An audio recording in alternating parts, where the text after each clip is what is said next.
Hello Warangal, welcome back to my channel Warangal wonders 143. ఈరోజు నేను మీకోసం అతి గొప్ప ప్రదేశాన్ని చూపించబోతున్నాను. అదేంటి అంటే మెట్ల బావి. దీన్ని 3 అంతస్తుల బావి అని కూడా అంటారు. దీని అడ్రస్ ఎక్కడుందంటే వరంగల్ అండర్ బ్రిడ్జ్ కింద నుండి వెళ్తుంటే శివనగర్ లెఫ్ట్ సైడ్లో, దారిలో వెళ్తుంటే రైట్ సైడ్లో మనకు ధనమైసమ్మ టెంపుల్ కనిపిస్తుంది. అక్కడ దాని పక్కనే మెట్ల బావి.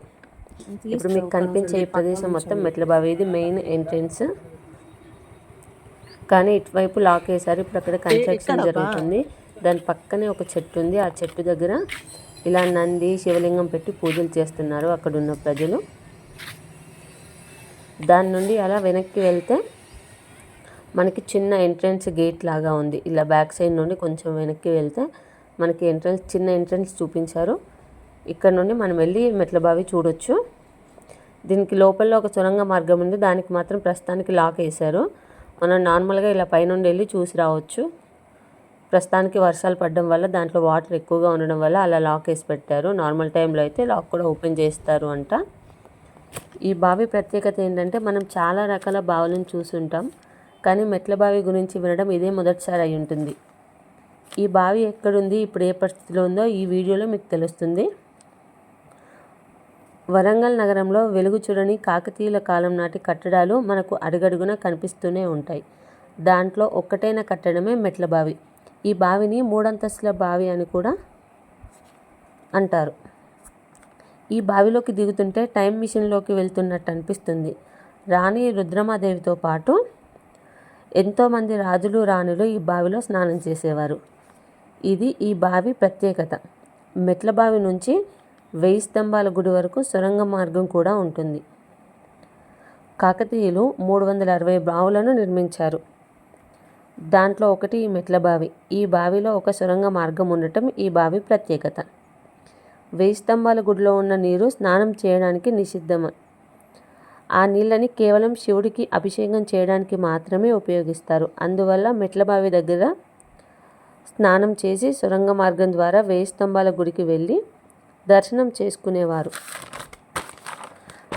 నేను చూపిస్తున్న ఆ మెట్లు ఉన్నాయి కదా, అదే సొరంగ మార్గం. దాని కింద నుండి వెళ్తే 1000 స్తంభాల గుడికి మనకి సొరంగ మార్గం ఉంటుందంట. ఇక్కడ స్నానం చేసిన ప్రజలు అక్కడికి వెళ్ళి దర్శనం చేసుకొని వచ్చేవారంట. రుద్రమాదేవి స్నానం చేయడానికి కూడా ఈ సొరంగ మార్గాన్ని ఉపయోగించేది. ఈ మెట్ల బావి నిర్మాణం చాలా అద్భుతంగా కనబడుతుంది. 3 అంతస్తులుగా నిర్మించిన ఈ బావిలోకి శత్రువులు ప్రవేశిస్తే కింది అంతస్తులో ఉన్న వారికి వెంటనే తెలిసిపోతుంది. పైన ఈ విధమైన ప్రణాళికతో అప్పటి ఇంజనీర్లు నిర్మించారు. ఆనాటి కాకతీయులు ఈ బావిని కేవలం స్నానం చేయడానికి మాత్రమే ఉపయోగించేవారు. ఈ బావిలో 3 అంతస్తులు ఉండగా మొదటి అంతస్తులో 9 స్తంభాలు, రెండవ అంతస్తులో 4 స్తంభాలు, మూడవ అంతస్తులో 2 స్తంభాలతో ఈ బావిని నిర్మించబడింది. ఇందులో రాణులు స్నానం చేస్తున్నప్పుడు ఎవరైనా వేరే వ్యక్తులు వస్తే వారు ఏ అంతస్తులో ఉన్నా వారి ప్రతిబింబం ఈ నీటిలో కనిపిస్తుంది. అలాంటి ప్రత్యేకతతో ఈ బావిని నిర్మించారు. ఈ బావి ఎంత ఎండాకాలం అయినా ఈ బావి ఎప్పుడూ ఎండిపోదట. వర్షాలు రానున్నప్పటికీ కూడా, కరువు పరిస్థితిలో ఉన్నప్పుడు కూడా ఈ బావి ఎప్పుడు ఎండిపోలేదంట. ఈ బావిలో ఎప్పుడు నీళ్లు ఉంటూనే ఉంటాయంట. ఎండిపోవడం అనేది జరగలేదు. ఇప్పుడు ప్రస్తుతానికైతే వర్షాలు రావడం వల్ల నీరు ఎక్కువగానే ఉంది. ఇంకా వర్షాలు వస్తే పై వరకు కూడా వస్తాయి అని అక్కడ ఉన్న వాళ్ళు అయితే చెప్తున్నారు. చూడండి, దీన్ని మెట్ల బావి అని, అంతస్తుల బావి అని కూడా అంటారు. 3 అంతస్తుల బావి అని కూడా అంటారు. ఇది చుట్టూ ఒక అంతస్తు. ఇప్పుడు మీకు చూపించేదంతా చుట్టూ ఉన్న 2వ అంతస్తు. పైన ఒక అంతస్తు, కింద ఒక అంతస్తు. కింద మీకు సొరంగ మార్గం కనిపించేది అది 3వ అంతస్తు. ఆ కింద సొరంగ మార్గం నుండి రాజులు రాణులు వచ్చి దీంట్లో స్నానం చేసేవారు. ఈ బావికి మరొక పేరు కూడా ఉంది. ఆ పేరు శృంగార బావి అని కూడా అంటారంట. రుద్రమాదేవి ఈ బావిలో స్నానం చేయడం వల్ల ఆ బావికి ఆ పేరు కూడా వచ్చింది అని అంటున్నారు. ఈ బావి ప్రస్తుతానికి కన్స్ట్రక్షన్లో ఉంది. ఈ బావిని పూడిక తీపిస్తున్నారు.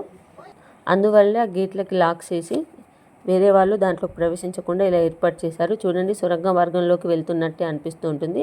ఇది కింద ఉన్న మూడవ మార్గం. ఇది దీనిలో నుండి వెళ్ళి వాటర్లోకి వెళ్ళి స్నానం చేసి వచ్చేవారంట రుద్రమాదేవి ఆ కాలంలో. వాటర్ చూడండి గ్రీన్ కలర్లో ఉన్నాయి. ఇప్పటికీ ఇందులో ఈ బావిలో తాబేళ్ళు, చేపలు అయితే బాగానే కనిపిస్తున్నాయి. ప్రస్తుతానికి నీళ్ళు మాత్రం గ్రీన్ కలర్లో ఉన్నాయి. నీళ్ళు పైన మెట్ల వరకు వచ్చాయి. ఇంకా కొంచెం వర్షం వస్తే ఇంకా పై వరకు కూడా వస్తాయి అని చెప్తున్నారు. అందుకే ఇన్ని మెట్లు ఉండడం వల్లనే దీనికి అంతస్తుల బావి, మెట్ల బావి అని పేరు వచ్చిందంట. చూడటానికి మాత్రం చాలా ప్రత్యేకంగా ఉంది ఈ బావి.